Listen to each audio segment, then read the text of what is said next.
Magandang umaga po sa ating lahat.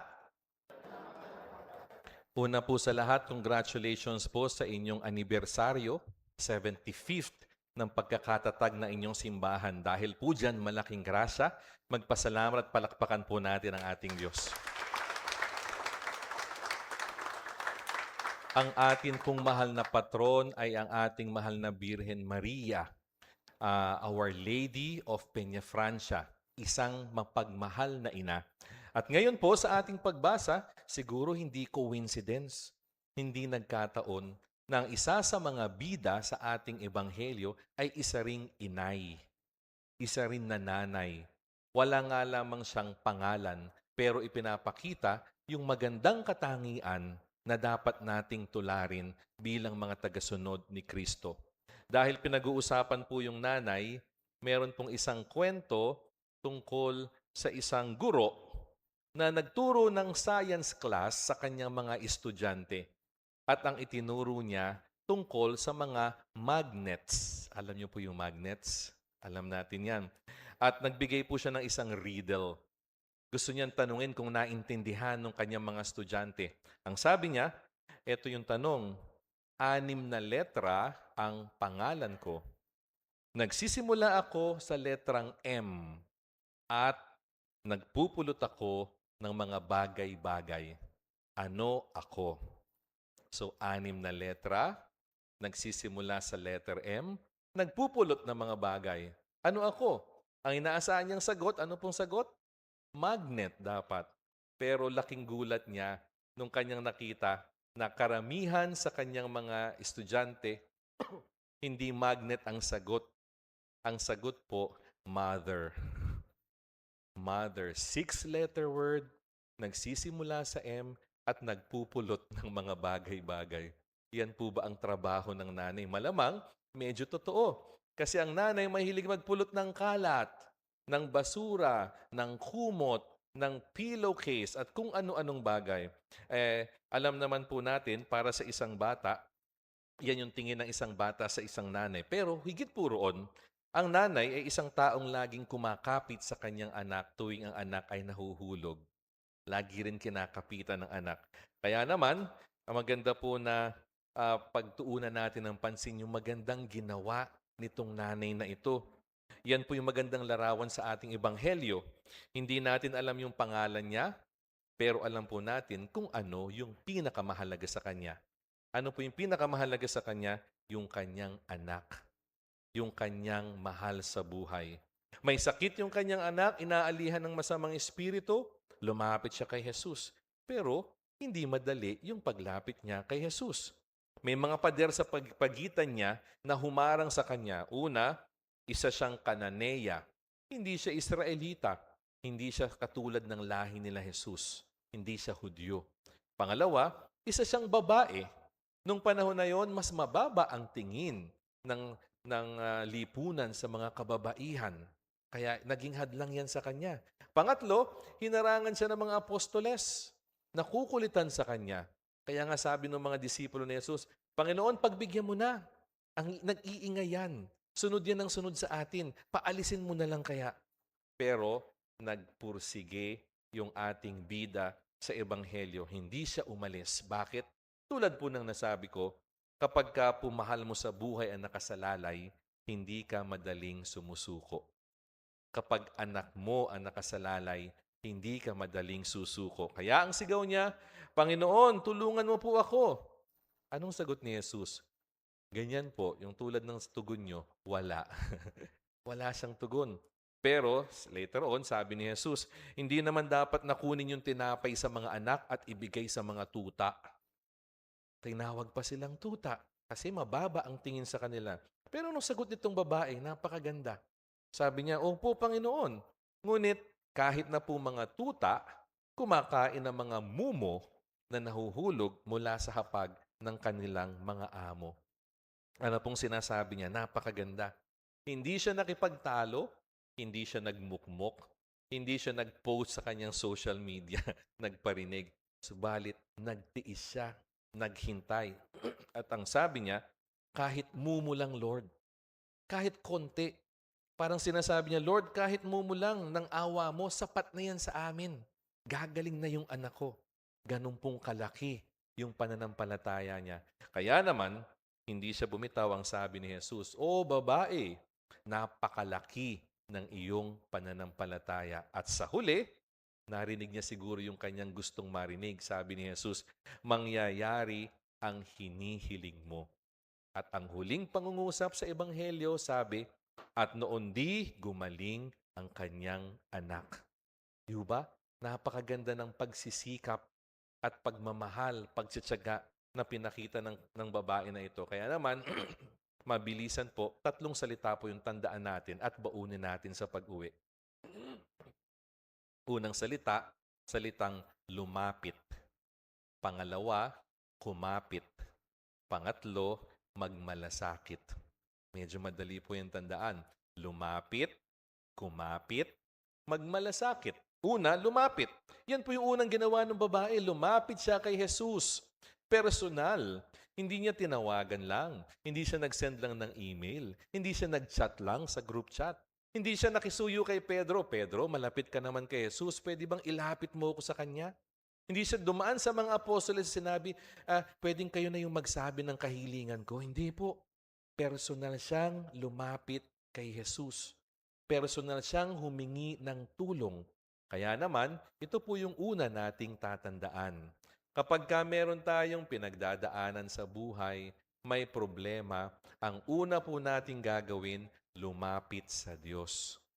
Bago po tayo lumapit sa siyensya, bago po tayo lumapit sa bangko, bago po tayo lumapit sa ospital, lumapit po muna sa Diyos, makipag-usap, magdasal, humingi ng tulong. At minsan po, yan yung nakakalungkot sa atin. Kapag may problema, mas lumalayo pa tayo. Minsan lumalayo tayo tapos ang hirap nating magdasal. Pero ang sabi ng Diyos, lumapit ka. At sabihin mo lang yung mga simpleng dasal. Lord, tulungan mo po ako. Kahit ganun lang. Lord, hindi ko na po kaya. Lord, pagalingin mo po ang aking kapamilya.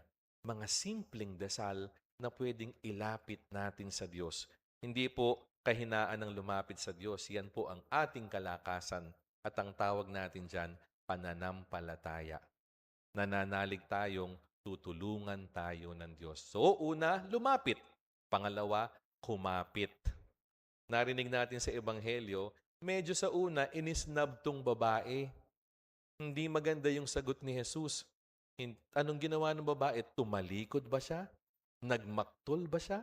Nagdabog ba siya? Hindi. Kumapit siya kay Jesus. Nagpatuloy. Tila baga kahit hindi mo pa binibigay, hindi po ako mapapagod lumapit at kung kakapit sa'yo. Hindi ba minsan ganyan din tayo sa buhay? Lord, bakit mas nauna pang nakabili ng sasakyan yung kapitbahay ko? Lord, bakit mas nauna pa nagka-boyfriend yung best friend ko? Dati ko na rin yan pinagdarasal. Hindi kaya dapat matuto tayong kumapit sa Diyos. Lagi tayong mananalig. Hindi natin naintindihan yung kanyang isip. Hindi natin naintindihan ang kanyang timing. Pero pag nagbigay ang Diyos sa ating pangangailangan, sigurado tayo, sakto. Sakto sa oras, sakto sa pangangailangan. Kaya naman, yan po yung pangalawa nating gagawin. Huwag bibitiw. Humingi kahit kakarempot, kahit mumo galing sa Diyos. Kaya naman, yun yung pangalawang tatandaan natin. Kakapit po tayo sa ating Panginoon. At sa huli, magmamalasakit. Magmalasakit. Tandaan po natin, ito yung isang magandang nakita natin sa Ebanghelyo. Lumapit at kumapit yung nanay, yung babae, hindi para sa sarili niya, para sa kanyang anak. At itong nanay na ito ay nagmamahal. At ang mga taong nagmamahal, dapat nagmamalasakit. Mararamdaman mo kung mahal ka ng tao kung may malasakit siya sa'yo. Pero kapag wala niyan malasakit, hindi ka rin yan mahal. Kaya nga, hindi ako naniniwala na yung sabihin ng iba, ba't hindi mo itinatama yung anak mo? Nalululong sa bisyo, ay kasi ayaw ko mag-away kami, mahal ko yan. Hindi po malasakit yun. Kung may malasakit ka, pupunahin mo kahit mali yung ginagawa. At ito po yung pangatlo na pinakita ng babae. May malasakit siya, kaya naman inilapit niya at kumapit siya kay Jesus. Kaya ang ganda po nung bida natin, nanay, mother. Ang nanay namumulot, pero hindi lang po mga bagay yung pinupulot ng ating mga nanay. Minsan namumulot siya ng mga problema hindi naman sa kanya. Inaako niya yung problema ng mga kapamilya. Minsan namumulot siya ng pag-aalala. Namumulot siya ng pasakit. Namumulot siya ng mga pangangailangan ng pamilya. At ginagawa niya po yon dahil nagmamalasakit siya. So, tulad po ng nasabi ko, nagmamalasakit tayo. Pero ang hamon po, hindi lang magmalasakit sa taong kakilala natin, sa taong mabait at mabuti sa atin, sa taong binagawan tayo ng kabutihan, magmalasakit kahit kaninong nangangailangan. At yan yung pinakita ni Jesus. Di ba? Anong sabi niya sa babae? O ginang, napakalaki ng iyong pananampalataya. Mangyayari sa iyo kung anong iyong hinihiling. Sino po nagsimba sa inyo last week? Kung nagsimba kayo, yung ating ebanghelyo, may sinabihan din si Jesus na tao. Pero ang sabi niya, napakaliit ng iyong pananampalataya. Hindi malaki. Sinong sinabihan niya? Si Pedro. Nung nagsimulang lumubog siya habang naglalakad sa tubig, sabi ni Jesus, ang liit naman ang pananampalataya mo. Si Pedro ay kanyang apostol, leader ng mga apostoles, isang lalaki, isang Hudyo. Pero sinabihan ni Jesus, ang liit ng pananampalataya mo. Pero itong babae na to, walang pangalan, hindi Hudyo, at sinabihan ng Diyos, ang laki ng pananampalataya mo, gagaling ang iyong anak. Kaya mga kapatid, ang pagmamalasakit ni Jesus, hindi lang sa kakilala niya, kahit hindi ka kilala, kahit hindi ka lahi, kahit hindi ka tulad na kasarian, ipinapakita ng Diyos ang pagmamalasakit. At yun po ang gawin din natin. Magmalasakit kahit hindi ka mag-anak o kadugo o kapamilya o kaibigan. At sa huli po, tandaan natin, 75 years ang inyong simbahan. Hindi ho ba itong tatlong salita na to ginagawa rin at nakikita sa simbahan ninyo? Hindi ba maraming tao nang mga lumapit sa simbahan na to for 75 years? Lumapit para magpabinyag, lumapit para maglibing, lumapit para mangumpisal, lumapit para humingi ng tulong at awa. Pero ang ating simbahan, patuloy na kinakalinga tayo. Hindi lamang tayo lumalapit, kumakapit tayo sa simbahan. Kahit may disappointments, kahit may tampo, kahit may hinanakit, nandyan pa rin kayo. Hindi naman po kayo lahat dito 10 years old. Meron malamang sa inyo na abutan pa yung simbahan dati.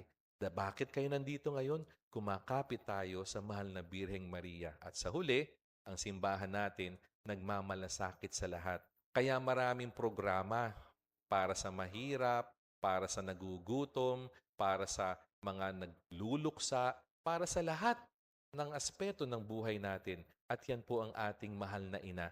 Kung lumalapit tayo sa Diyos, ganun din ang ating mahal na ina. Kaya po, ang hamon sa atin, sa pag-uwi natin, lumingon naman po tayo sa paligid natin.